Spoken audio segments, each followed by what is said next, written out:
Hello, Rosie Teal, back again with part 2 of The Misfits. Last time we met Rufus the vegetarian lion, Biggles the blue tit with no head for heights, Dilys and Dermot the ducks, and Sybil the swan, who only swam on a solar-heated pond. We met Bob and Pip the resident terriers.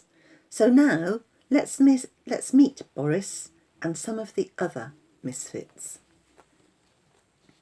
For all his bulk, it was a very frightened Boris who pitched up at Sunflower Farm. Was this the end of the road that was whispered about in his circles? Boris didn't want to die.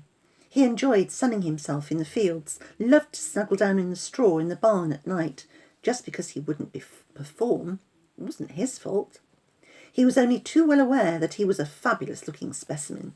Apart from the fact that his mother always told him so, he had been much admired on the agricultural show circuit, and he loved it. Loved the pre-show preparation when he was groomed almost within an inch of his life, loved the parading around the showroom ring, loved the applause that he invariably attracted, loved the admiring groups that would assemble around him and Giles, his farmer owner. But then the day came, and he was required to earn his keep. Perform. And he just couldn't. And why? Well, because he just didn't fancy any of the herd of cows he had his pick of. Giles took advice anywhere he could, from other farmers, from his experienced farm hands, from the vet, from any Tom, Dick or Harry in the Farmer's Arms. Theories were put forward, suggestions made. Nobody, of course, thought to consult Boris, who was only too well aware of his situation. Boris was gay, and thus ideally suited to settling in at Sunflower Farm, but it was a while before the reality of his situation sunk in. Warily he allowed himself to be led through the yard to the field that was to become his home. A beautiful, tranquil field with lush grass to munch on, and a barn which, on investigation, provided a huge bed of thick, fresh, fragrant straw for him to snuggle into, food troughs, and a plentiful supply of water. All it would have taken would have been for there to have been another bull there, and it would have been Boris's utopia. But Boris wasn't stupid. This was probably as good as it got, but for how long? Was this just a temporary arrangement? Was it all going to be cruelly snatched from him as he was dispatched to the abattoir?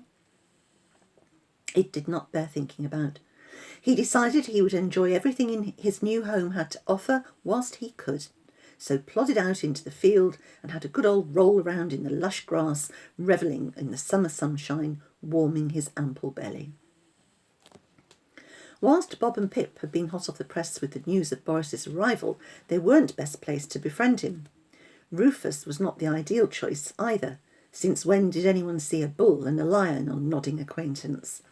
Biggles was too nervy, and anyway it was unlikely that he would actually manage to take off, fly into Boris's field, land on him, hold the necessary conversation, then fly all the way back to Rufus. Dilys and Dermot had had their wings clipped, so were unable to get over the fence into the field. It was quite a predicament until fate took a hand. It was a blissful Sunday afternoon. Rufus was sprawled out enjoying the sunshine, Biggles as usual preening himself on Rufus's head, having just enjoyed some particularly tasty peanuts. Sybil was swimming with Dilys and Dermot, gliding elegantly across the pond, head erect, to all intents and purposes, a swan like any other. Bob and Pip were sprawled across the swing, enjoying the gentle swinging motion comfortably shaded by the canopy.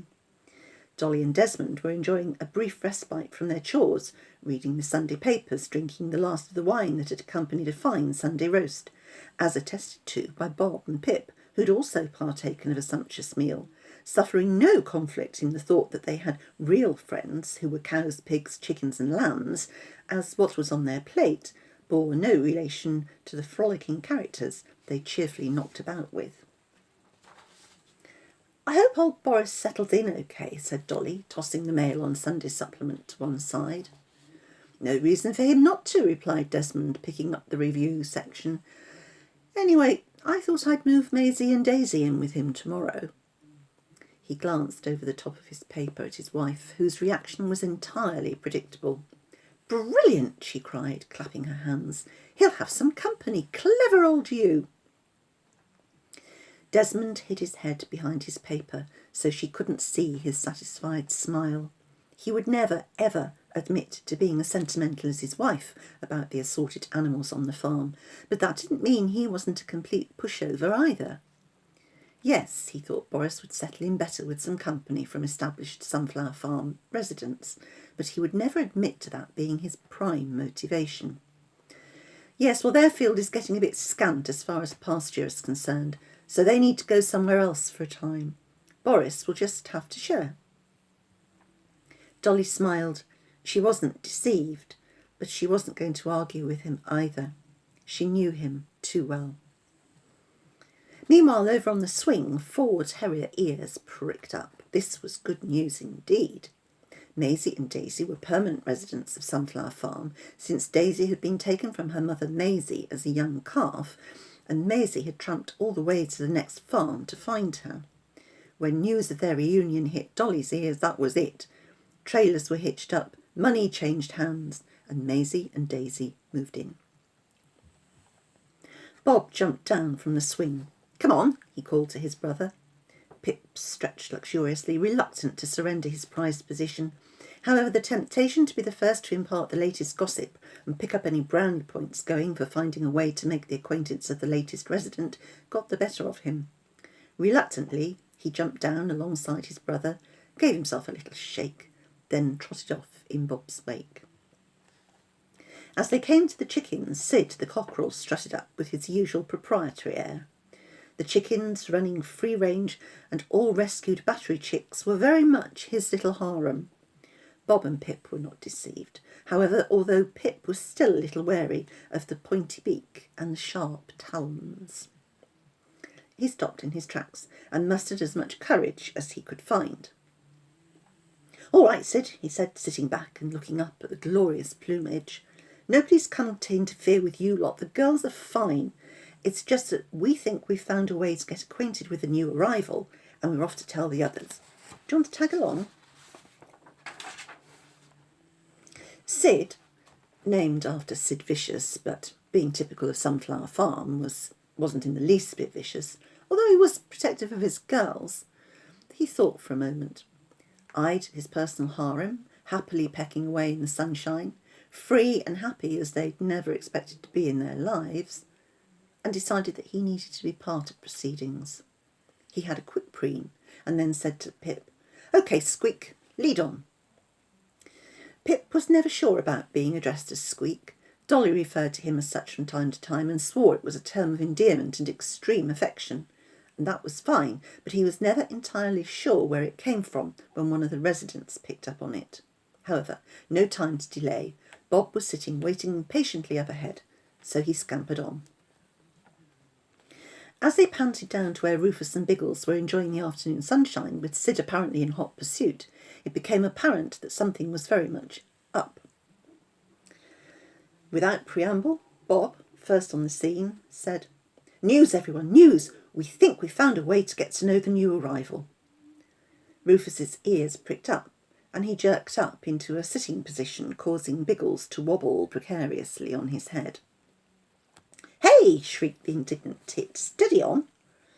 But with much flapping of wings he managed not to lose his balance totally, and adjusted his position accordingly. Rufus, however, had other plans.